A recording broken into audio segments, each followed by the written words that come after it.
Hi there, this is Elise Benin, your marketing mentor. And this is the podcast for you if and only if you are ready to leave the feast or famine syndrome behind, and I mean for good.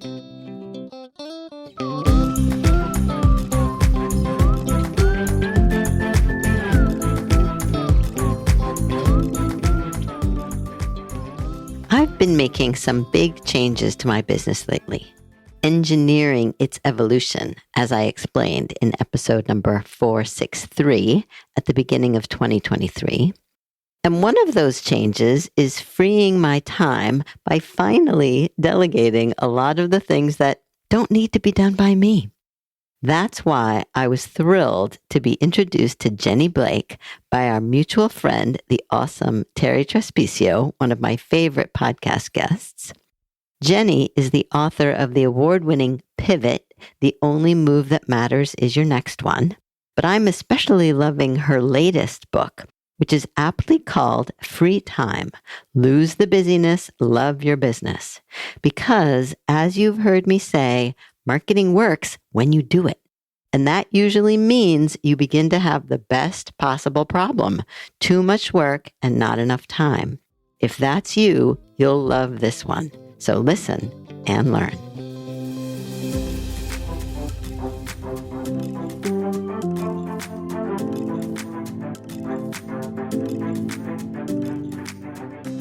All right, welcome Jenny Blake to the podcast. Thank you so much, Elise. I'm delighted to be here. Me too. And please introduce yourself. My name is Jenny. I'm here because of our mutual wonderful friend, Terry Trespicio. I run what I call a tiny media and IP licensing company. I'm the author of 3 books, Life After College, Pivot, and Free Time.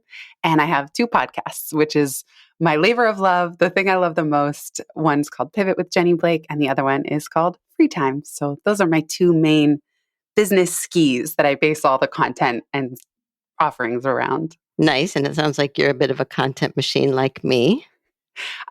It seems that way, yes. And I realize that I prefer less complexity. I like to create services that are scalable in that the time I spend can reach one-to-many. So I actually stopped doing one-on-one coaching. That was my main source of income for 10 years, or at least my most consistent source of income. And then I also try to get most of the income streams to be semi-passive and kind of operating on the background with monthly or annually recurring revenue so that I am free to create and do shows like this with you on other people's podcasts and my own, because just over time, I've realized that's the favorite thing that I do. Yeah, and that's definitely one of the things I want to talk about is how to make that transition, because a lot of people have dreams, sometimes I think pipe dreams about passive income because it's not really passive. You and I both know that. There's a lot of activity that goes on behind the scenes, but there is a business model there that can work if you know how to put the pieces in place. So I don't know, we may get to that too, but I have other questions I want to focus on today as well. Sounds great. I thought I would start by reading the introduction that Terry sent to both of us, just because it gives a sense of how she sees our connection. And then we'll get into the questions. So she said, Jenny, you know Elise Benin's name because I invoked it on the podcast episode we did together. Elise has changed my life in many ways and is a font of wisdom and insight. And Elise, Jenny Blake, 3-time author, business owner, lover of systems, is the woman I told you reminds me of you because you're both so incredibly practical and grounded and inspiring in the way you view work and its role. And I just loved how she, we don't know how other people see us. And I just loved her perception and then the connection to you and the things we have in common. Me too. I know. It's so joyful to get an introduction like that. And also to have someone that we both adore say, you two have to meet. And I always, when that's coming from someone I know, because actually I'm quite introverted. I love alone time. I can never quite get enough of it. Me too. I'm not very good at just proactively networking anymore, maybe at one time in my career. And I know you talk a lot about strategic networking. Yep. And I realized, and you've highlighted it by reading Terry's note, Actually, word of mouth networking is kind of my jam. Like Mm-hmm. that's what I prefer now, of just friends making intros. And so I'm really, yeah, happy to be here. And I love that we have a shared just respect and mission around Mm-hmm. creating practical systems. Yes. So this combination also of practical and inspirational without the rah, rah, rah is Right. how I think about it. I've always thought that was so important, because what good is inspiration if people don't do anything with it? And sometimes inspiration is so big and lofty and it can get you really hyped up and excited. And then there's a block of, well, now what?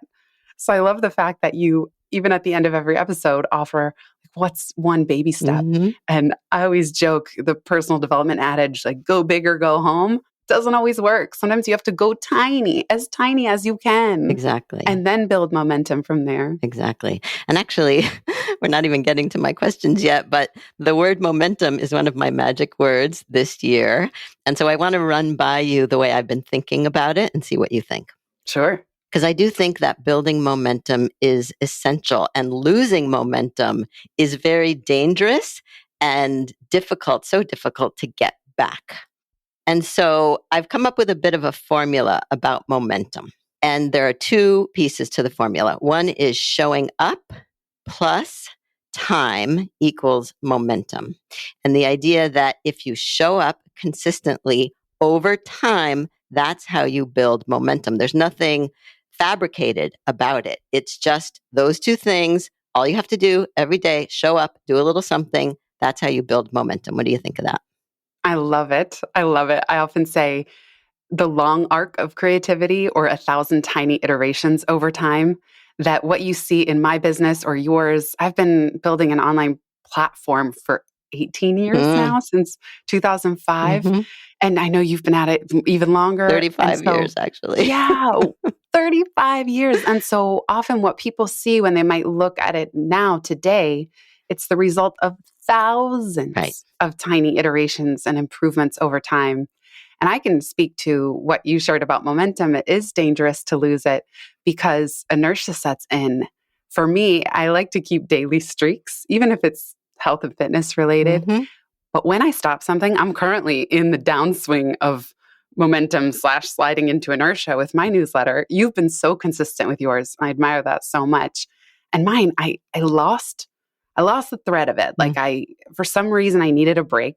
And this has happened to me before. It's not the first time. I've had newsletters for 13 years. And I know, again, you much longer. But here I am. I haven't sent a new missive out in over 2 months. And every week that passes, my reminders still pop up that the hmm newsletters are due. And I always delay it every time it feels bad, every time I feel a little guilty. And it gets harder and harder and harder to want to get back into the saddle. And maybe sometimes I think creatives do need to step back.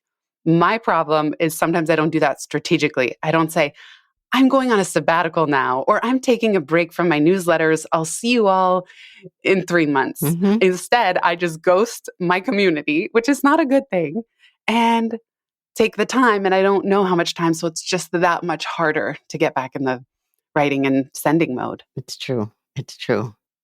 And so let's transition. I mean, we could talk about that for a long time, but let's transition to this idea. We're kicking off the year. It's February. And I know that we're both each carving out more and more free time for ourselves. And I'm curious to talk about what you're doing differently. And also, how do you, while you're creating that free time, how do you grow with a tiny team in order to make the free time? And especially, how do you find good people? And that's something that a lot of my clients struggle with. It's interesting. The thing about marketing, I'm sure you know this, is that when you do it, it works. All you have to do is do it.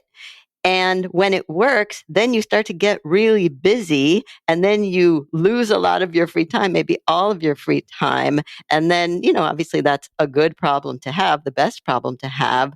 But it's very difficult to make the transition to delegating and handing things over. And I know that's one of the things that your book, Free Time, is all about. And I've already recommended it to several people who are loving it. Oh, So, yeah. So I wanted to, pick your brain a little bit about this problem that people have. They want to delegate, they want help, but there are obstacles. They can't find good people. That seems to be one of the biggest obstacles is how do you find good people?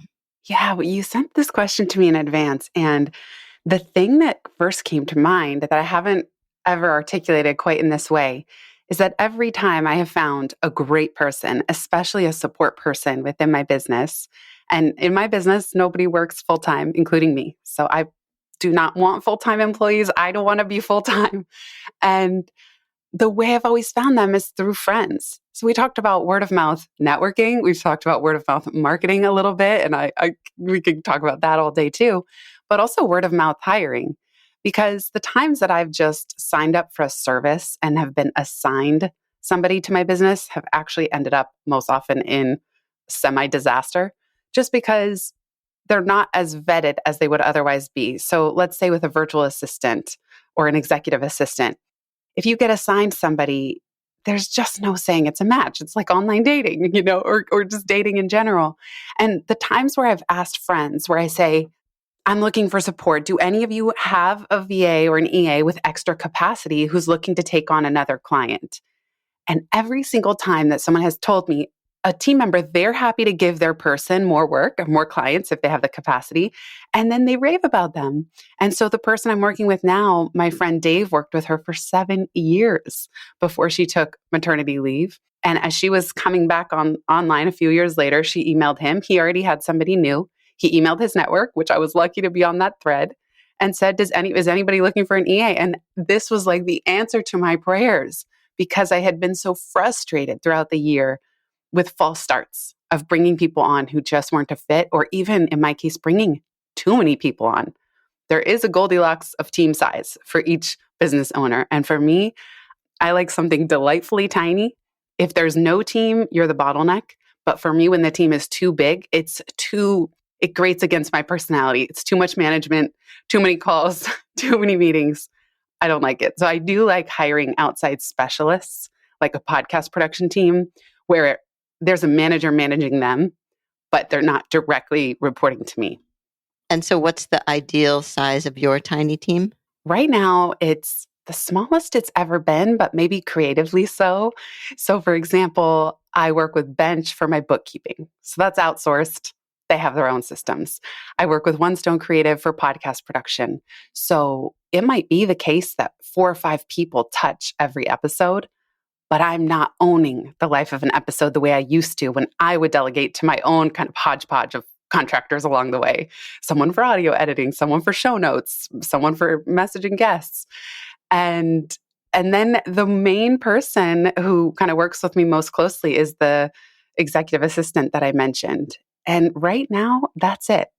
When I'm launching something like the book, I worked with an amazing book launch consultant, Courtney Kenny, and a fantastic social media team. Even though I'm not on social media, they took over all my accounts. Stephanie Houston is her name, who ran that show. And then she managed all of her team and subcontractors. So I have realized that for myself, I like keeping a lean team by default. And then during launches or when I'm creating a new project, I might work with a brand strategy team. Together Agency is the one who did Pivot and Free Time, where it's a fixed engagement. And I'm willing to invest. I'm also willing to invest not just money, but my energy. And then there's a finish line. And then I can retreat and not have this big overhead to manage as a baseline. And we'll have to include all the names and links of all the good people that you mentioned. Yeah, I love giving people shout outs because they do such great work. And I know, like we said, word of mouth, I'm always looking for recommendations too. So I like to plant these little serendipity seeds. Yes. If it can make a new connection for people. It's very meta. We're talking about how to get good help, and we're going to link to a lot of the great help that Jenny has had. That's awesome. And I think one of the other problems or obstacles or resistances perhaps is that when you're new to delegating, this was definitely the case for me, you really don't know what you're doing. Sometimes you don't even know what you could possibly get help with because everything is so organic and natural and it's all in your head. And so I know you're all about getting everything out of your head and into a place where other people can access it. But how do you even begin to know what kind of help you need without it inevitably costing more and, turning into scope creep? Because I keep having that experience. The first thing I recommend is observing in your business and your personal life, what could you delegate? What are the tasks that drain you, that you don't like, that you're not good at? And just have a piece of paper by your desk. You can go analog, or I have a Notion template in the free time toolkit. Be an observer. And the thing is, when somebody asks you, oh, what would you want to delegate in your business? It's kind of hard to come up with those answers right away, other than a few Right. main things, the obvious ones. But if you actually keep a list of items, large and small, over the course of 2 weeks, you're going to have a pretty long list. And in the free time toolkit, I also have a list of 75 things I've delegated just to Wow. give ideas, because there ends up being so much. And there's a delegation snowball that starts that once you delegate the easy things, and when I say easy, I mean, again, the ones you hate doing and that you dread and you procrastinate on and you're not good at, that's easy to delegate because the stakes are so low, and you build trust. Then that trust is kind of encouraging, and it does take time. There's a delegation curve where it is more work in the beginning, but then over time, you build trust together and you can assign more and bigger things. And that's where it gets really rewarding.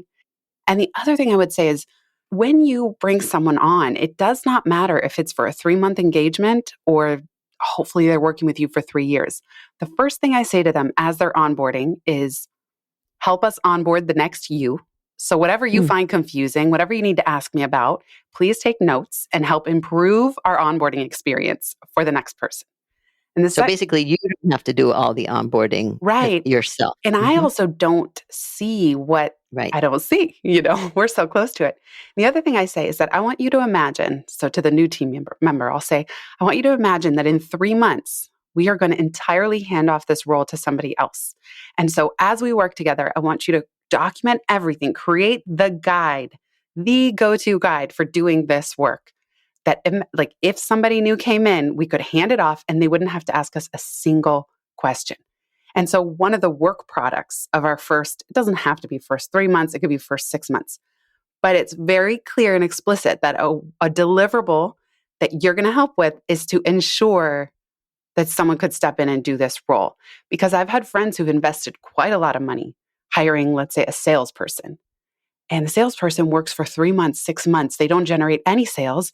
They sever the relationship, sever ties, and there's nothing to show for it. So this Right. person might have invested thousands of dollars. And now we don't even know, what did the salesperson try? Who did they contact? What worked? What didn't? What systems did they create? What questions did the owner answer for them? There's nothing.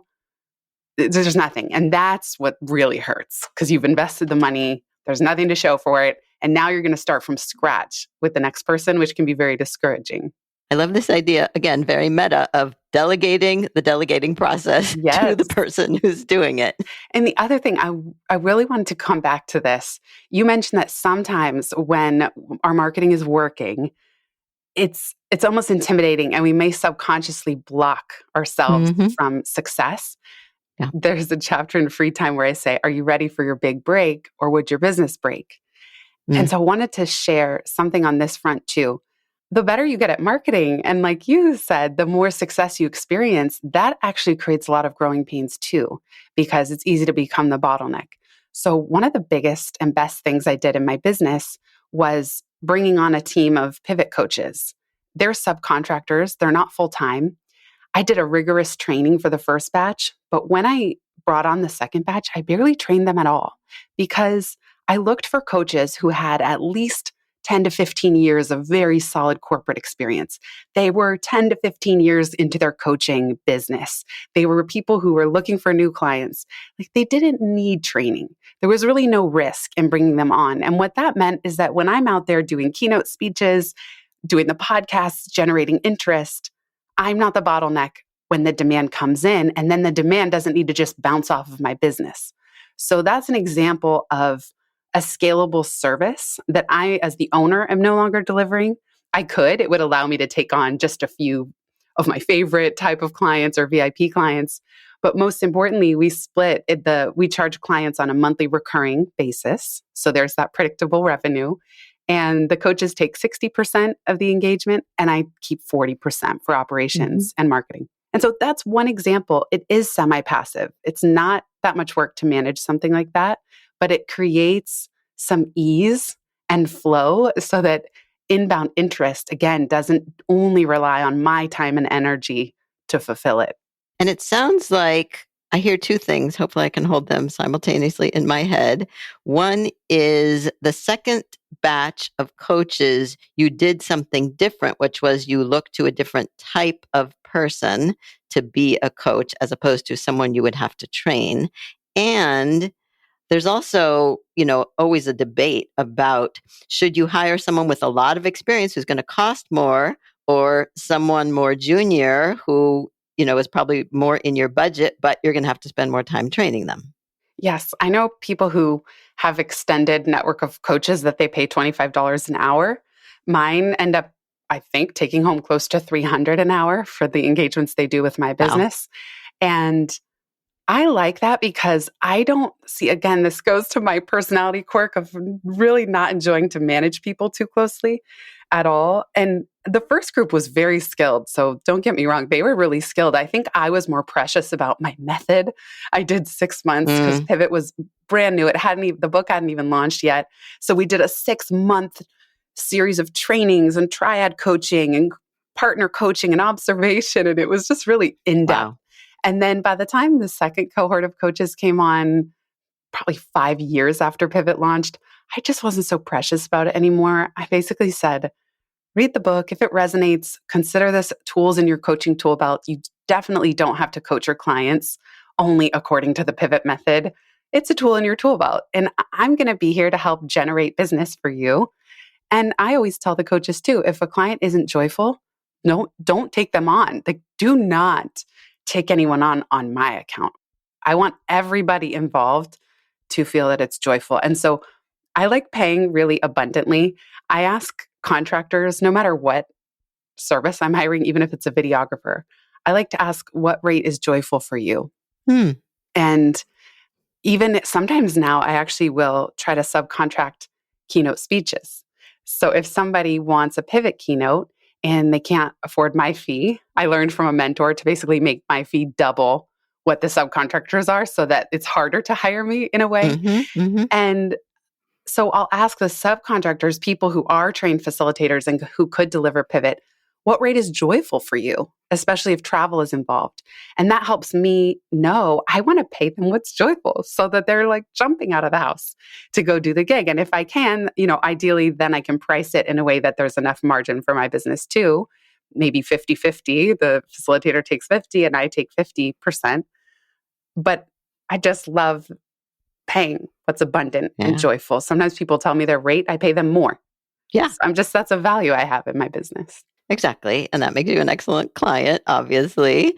And often I find people just undercharge. They, we'll talk probably later about the money conversation and how weird people are about it. But part of that weirdness is just not enthusiastically having the money conversation so that you can ask for what's joyful in your language. Yeah, I always have people come up with 3 numbers, and I'm sure you have similar frameworks, but when you're pricing or even your monthly net, what you need, there's the minimum you need to survive. I know you always talk about getting past the feast or famine. So there's the minimum needed, there's nice to have, and then jump out of bed with glee. And it is rare that people price to their jump out of bed with glee number. But I find as the business owner or the person hiring somebody, when I ask them what rate is abundant, or they tell me their number and then I even pay a little extra, they like to work with me. It means that they enjoy the work, they prioritize the work. It means that if I reach back out to them, they're going to make room for me. And so it's not, I don't know, I just find that the relationship itself and the work itself does also benefit. Yeah, absolutely. All right, there are 2 more things I want to get to, Great. So let's try. Because when we spoke late last year, you said that by now, when we talked, you would have been working with Jay Acunza on your business, and you might want to talk about that work, and I'd love to hear about it. Oh, yes. I love Jay Acunzo is his name. Okay, I don't know him, so yes, great. He's so delightful. I just love what he stands for. One of my favorite taglines on his website is, don't be the best, be their favorite. He's all about quality and craft. And it's so the opposite of spray and pray marketing and just putting a quantity of content out there. And instead, this line, don't be the best, be their favorite, it goes to that word of mouth thing. And it's like, how do you create with craft for just the right people where they love you? You know, the ones that are engaged with your business love you, adore you, pass the word on to other people. And so I'm working with Jay. It's an 8-week, he calls it the Elevate coaching. And I know he's launching something later this year that's more of a group cohort type thing.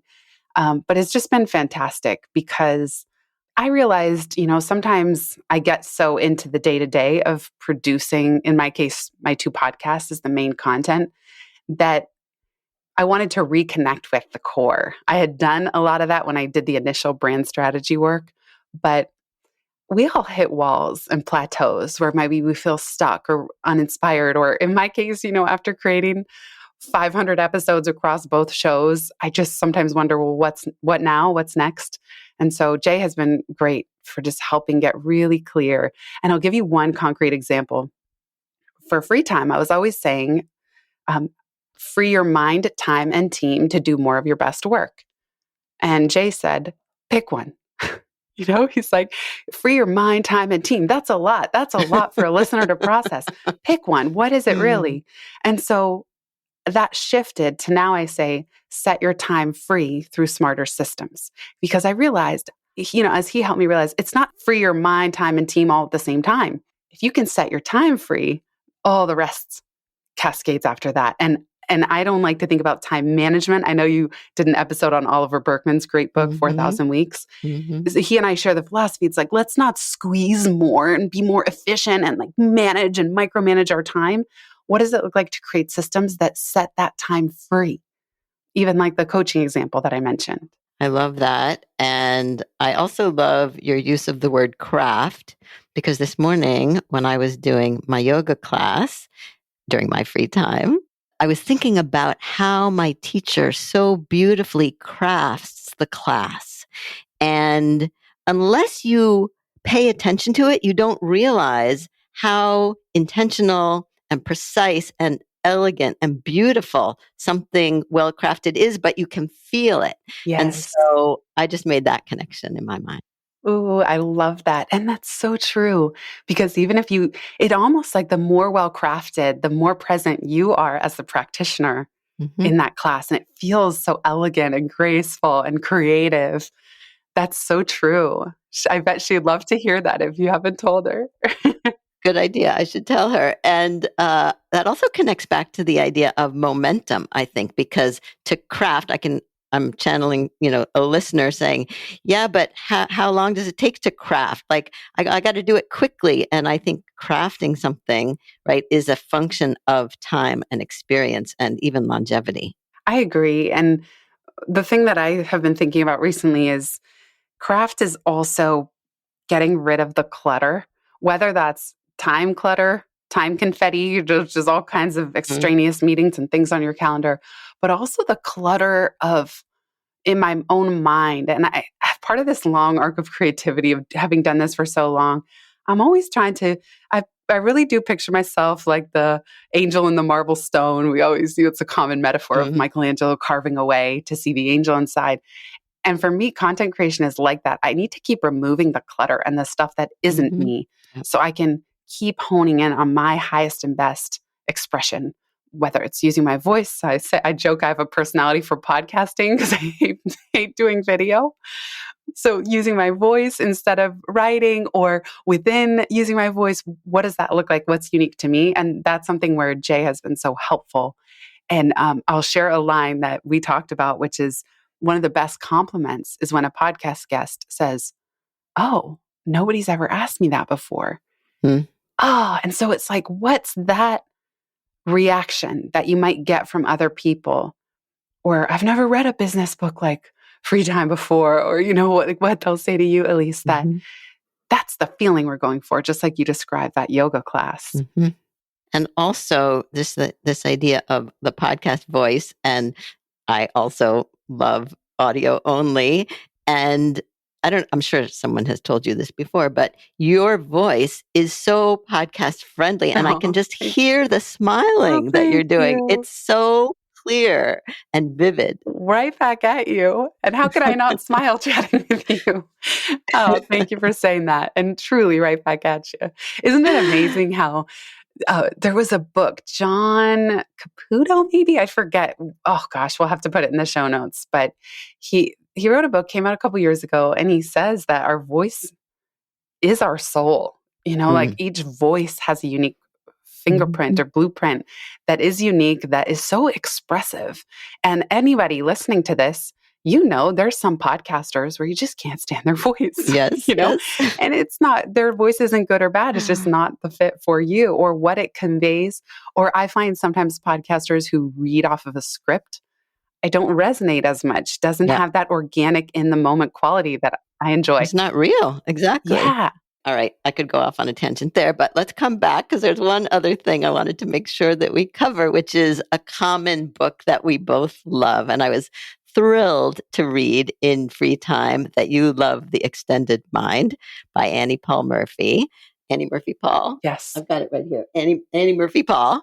And all of these 3 ways she describes thinking that is outside of our heads. And my favorite is thinking with other people, thinking with relationships. And I just would love to hear your take briefly on that. I love that you pulled out this book. And yes, I agree. Just thinking with other people, also going back to clearing clutter, David Allen and Getting Things Done, which was one of the first productivity books that blew my mind. He talks about how the mind is for having ideas, not holding them. Mm-hmm. And so by embracing an extended mind, it means that the more we can get out of our head, especially as it comes to running the business, the more relaxed we can be, the better we can sleep at night.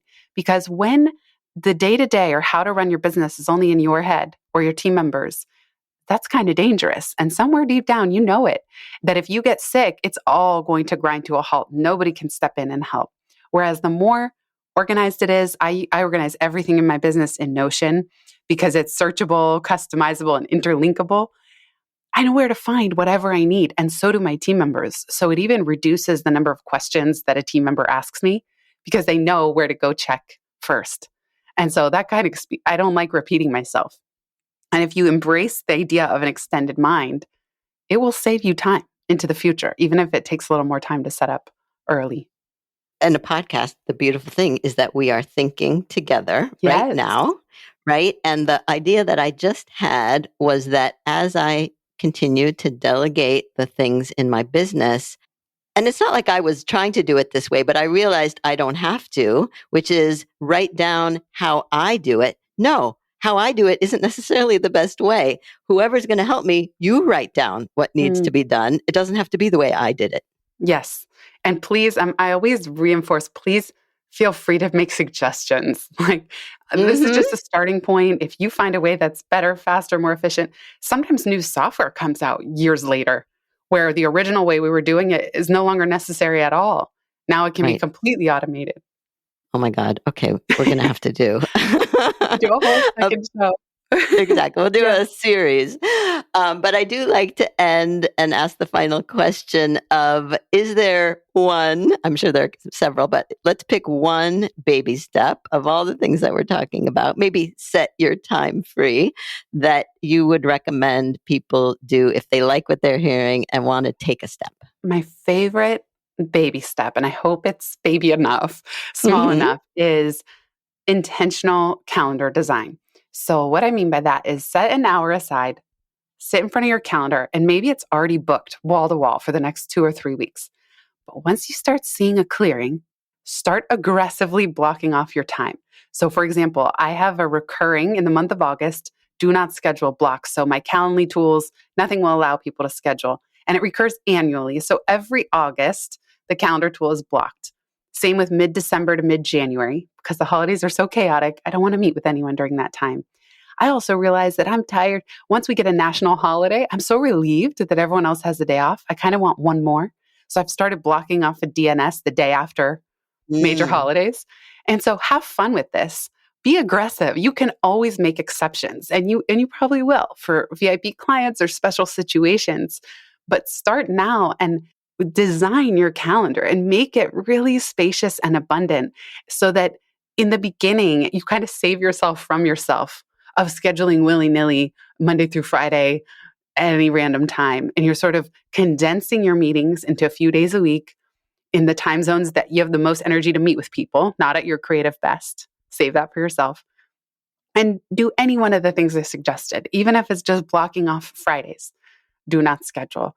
But try, if you can, to set up recurring blocks so that you don't have to think about it every time. It's just there.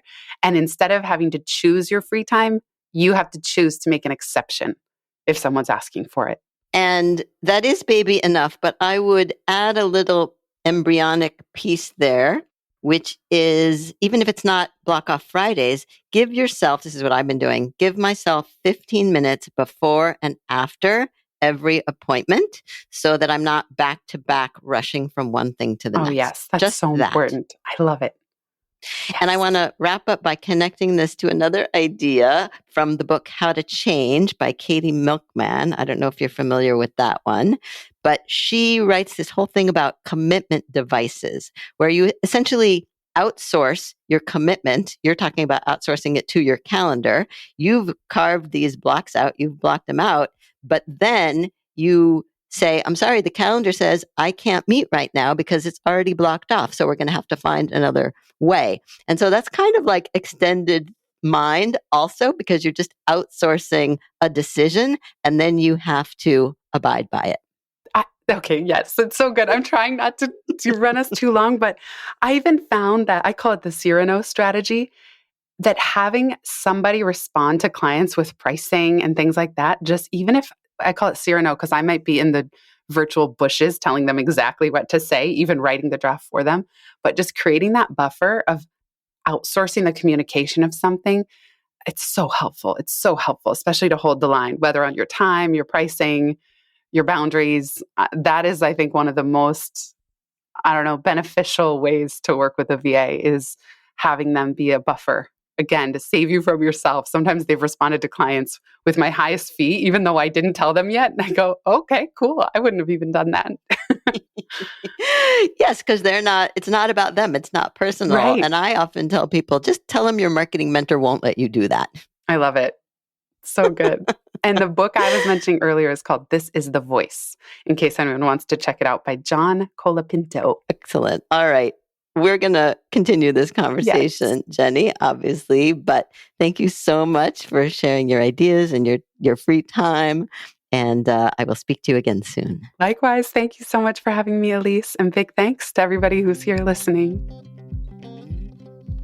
Oh my God, we could have talked for hours. In fact, we did actually continue the conversation on Jenny's Free Time podcast, so be sure to listen to that episode. I will link to it in my companion post on the Marketing Mentor blog.